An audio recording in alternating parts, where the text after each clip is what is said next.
some fun and tasty, crispy, crunchy chicken parmesan.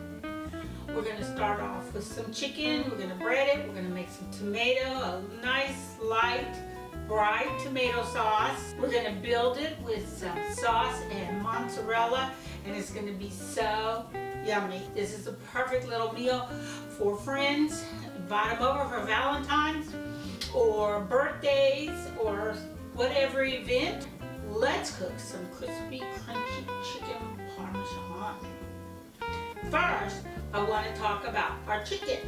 Step one, I use chicken breasts. I don't use chicken thighs. I do use chicken breasts, and I slice them down the middle, and then I put them in some saran wrap and pound them out so they're nice and thin. And then before I pound them, I do add my seasoning to them. And this seasoning on this one, these chicken breasts, is very basic. It's a little salt, pepper, a table blend Mrs. Dash sprinkled over. Wrap them up, I put them in the refrigerator. They're ready to go when I'm ready to bread them.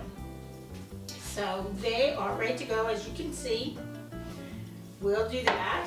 Now we have to have our breading station because we're going to do cutlets. Chicken cutlets, chicken schnitzels, whatever you want to call them. Let's talk about the panko. And I have it right here so I can show you. Here is our panko, and this one I do not grind down. A lot of times with panko I will grind it down because I think it's a little too crunchy, but not for this dish, and because we're having sauce with it as well. We don't want our breading to become soggy, so we need it to be super crispy when we add our sauce to it. Also, you can see this is over 2 cups. This is a whole can of the panko. It says 8 ounces, and you would think, oh, it's 8 ounces, that's a cup, but it's not because of its size and its lightness. So know that when you see the recipe, I'm talking about 2 cups of panko actually fitting into the cup or the whole can. So that's what we're going to do. Also, I pour mine into a bowl, so it's in there, and then we will also add to it our Parmesan. This is where the Parmesan comes from chicken parm, okay? So I have a cup of Parmesan, and it's grated in a fine grade, not powdered, but it is grated. And then you're gonna mix this up. Now, if you don't wanna make this much, that's fine, you can cut it in half. But what I'm looking for is about half and half ratio, so that when you look down in there, you're seeing the parm. Because the parm is going to melt and help that crust become crunchy. And now I'm going to add my seasoning, which is my table blend, which is the same thing I did my chicken, so this is my other layer, and that's only a half a tablespoon.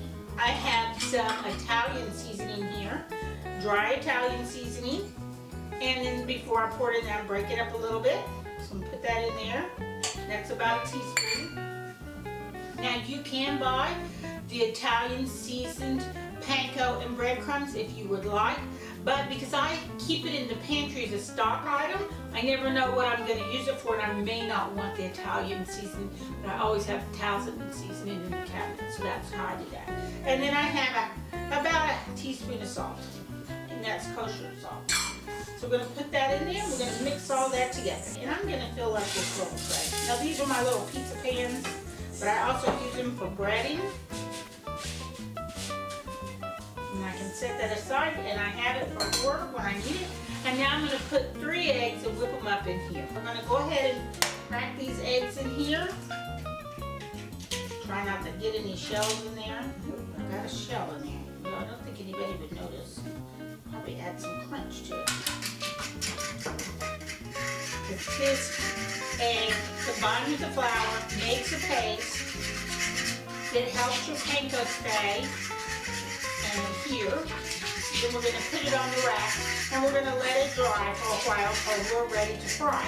So it'll sit over there and dry. You can do this the night before and put it in the refrigerator and let them dry in there, and they'll be just as good and even maybe more crunchy because it has time for it to all dry. I've got to go for my flour, egg, and then panko, and then we'll put it on the rack, set it aside.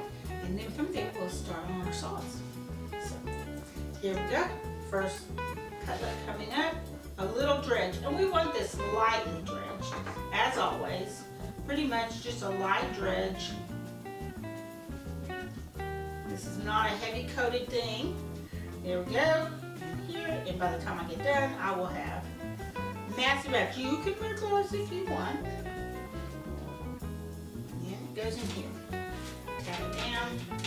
I flip it over, and if you see a spot where the flour did not get coated with the egg, just move it around a little bit, and then flip it around, and then start packing it down. Okay, now, see how nice that is? That is good and crispy. Now, put a little bit in there to fill any gaps I don't like opened up, and there we go. Add it down, pack it on there. We're going to pack it in there. And there's our first cutlet. Alright, then it's going to come over here, and we're going to lay it on this rack, and there it will sit until I'm ready to fry. All done. And I'm going to clean this mess up, and then I'm going to go to the stove and start the sauce. Meet you at the stove. Alright, here we go. Get started on this sauce. We're going to go ahead and get it going so it can have time to simmer. This is not a heavy meat sauce like a bolognese or a meaty marinara. This is going to be just a light tomato sauce. But I am using canned. If I had the farmer's market in the summer or the spring, I probably would use fresh tomatoes, which would give it a really great flavor. My first thing that I'm going to put in is a little bit of onion, and that's about 1/4 of an onion, and I've already diced it up. It's ready to go. And I have some chopped garlic, and this is about 2 cloves of chopped garlic, and it's ready to go as well. And it's going in, and it's going to saute a few minutes just to start releasing those oils. I do like this to be soft so it'll melt down into the sauce while it simmers and reduces. So I am going to turn this down a little bit more, and then once we get it all together, we'll put it on a very low flame and just let it simmer along until we're ready for it. So I do have some fresh oregano here, a few little bits. I'm just going to pull off the leaves. You can use the soft stems if you want. All this in here. We're going to fry some tomato paste, add some more herbs, and then we're going to add our canned tomatoes. And I do have some rosemary here I'm going to throw in. I'm not even going to chop the leaves up. I'm just leaving it whole. And I don't want to do too much because rosemary can be very overwhelming, but I love rosemary. And I'm not a basil person, but if you wanted to put some basil in, that'd be just fine. We all have our favorite spice. I think my favorite most of all is sage. My sister loves tarragon. You should send me a comment and tell me what your favorite herb is. I've got another sister that her favorite herb is dill. She loves dill in everything. And now we can put in our, this is 6 ounces of tomato paste.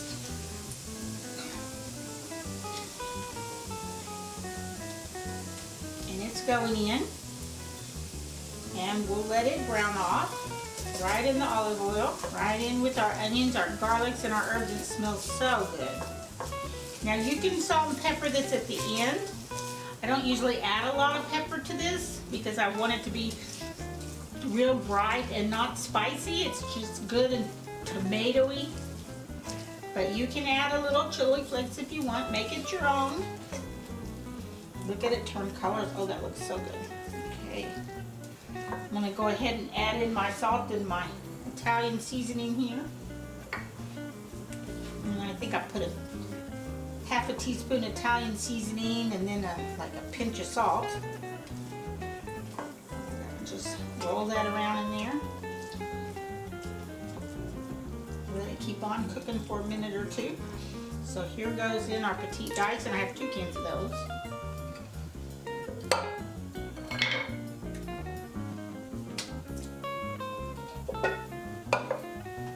I love the color. It's a great color. Makes you feel happy.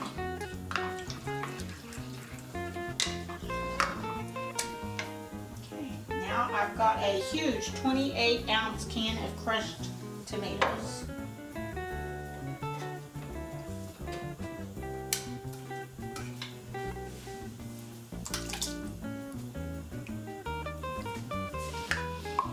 I just think this is so easy, and it makes extra, because I will have extra left over.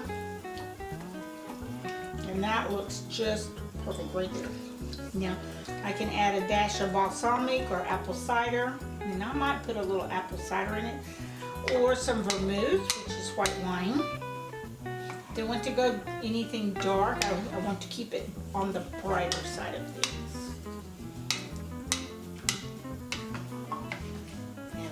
That looks really, really good right there. But I am going to add some chicken stock. I want to thin it down just a little bit.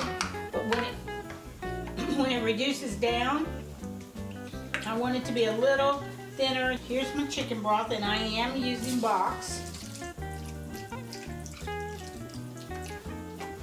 And I decided to go with the vermouth. And I just have some extra dry vermouth. I'm going to pour that in there, just a little bit around. It's just a good splash, maybe a tablespoon's worth. You don't need a whole lot. And then we're going to stir this up. Now you got to have a good lid for this, because it's going to simmer, and when it simmers, it's going to pop everywhere. And basically, I'm going to let this simmer for about 30 minutes just for all the flavors to mingle, everything to kind of get soft. All right, there we go. We're going in for our chicken cutlets. They will go fast. And we're going to put these in here, and I am frying them in olive oil, the high heat olive oil. And they'll take about 3 minutes, maybe a minute and a half on one side, so they'll get them brown. I do cook them for about a minute, rotate them inside and out, then flip them so they get brown, then they go on the paper towels. This is the one we put in first. It's always a good idea to try to remember which one you put in first. Now I'm going to rotate it around so it's already turning brown on me. And I do have it in this heavy iron skillet, which will hold the heat really well. I put this one in next, so we'll rotate it. Now we'll rotate this one. And we'll leave them alone for a minute or about maybe even less than a minute.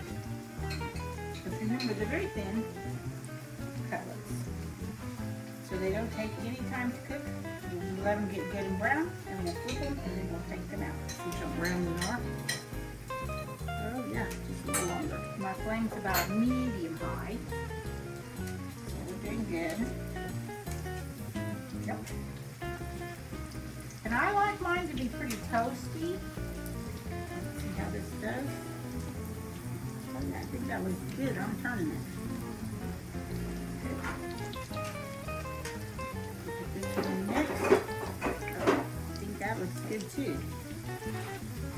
Nice and golden, crusty brown and crispy, just like we wanted. And this is our no cheese one, so as soon as it comes out, we gotta put the toothpick back in it so we can remember. No cheese. And these are frying right up. And no smoke from that olive oil. Isn't that nice? Oh yeah. So good and crispy. There you go.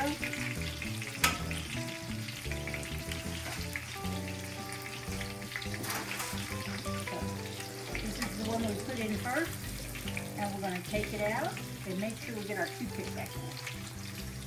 And make sure that when we put it on here, we're going to have a tilt to it. There's that one. And that one. And there we go. And I'm going to finish cooking these up, and then I'll be right back with you. Here's our sauce. Turned out really well. And I'm just going to take a little spoonful, and we're just going to drizzle it across here. And you see how thick that is. So the edges are not going to lose their crispiness. They're going to stay nice and crispy. And then the mozzarella goes on top of the cheese, and we'll put them in the oven under the broiler and let it toast. Now this is Jennifer's special cheese that she eats, and it has to have water to make it melt, or moisture, she says. So hers goes under the cheese. So it's that plant-based cheese that she eats. So see, even if you don't eat dairy, you can still have chicken parm, sorta. There we go. Here's this one. And our sauce is good and hot, and it will melt it, but I like to have a little toast on the cheese. So here goes our mozzarella going on.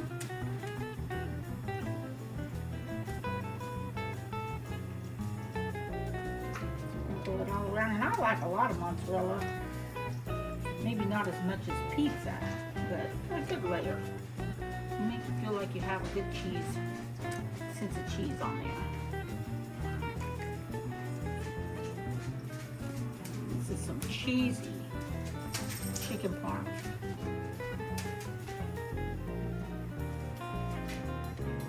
Alright, there we go. Now this is going under the broiler for just a few minutes till it melts, gets a little toasty, and then we're off to plate it. So I'll see you in just a minute. Don't they look good? All that cheese is not melted, but our edges are still crispy, and that's the whole point of this. So then I've got my plate here. I'm gonna plate my sauce out in here, and we'll work fast so that everybody gets their plate while it's still crispy. Then we're gonna put their nice big Parmesan chicken right there, maybe a little off center. There, you got it. That looks so good. And then we'll also have some extra sauce on the table. They can pour like from a gravy boat, so they can have that if they want it. Now we're gonna come over. That looks excellent, and it's still so crispy. I'm gonna cut into this. Oh my goodness. Look at that cut. Perfect. On there. Ooh, that's gonna be hot. Try it out. Get you some panko. You won't regret it. And make you some chicken parm. See you next week. Bye.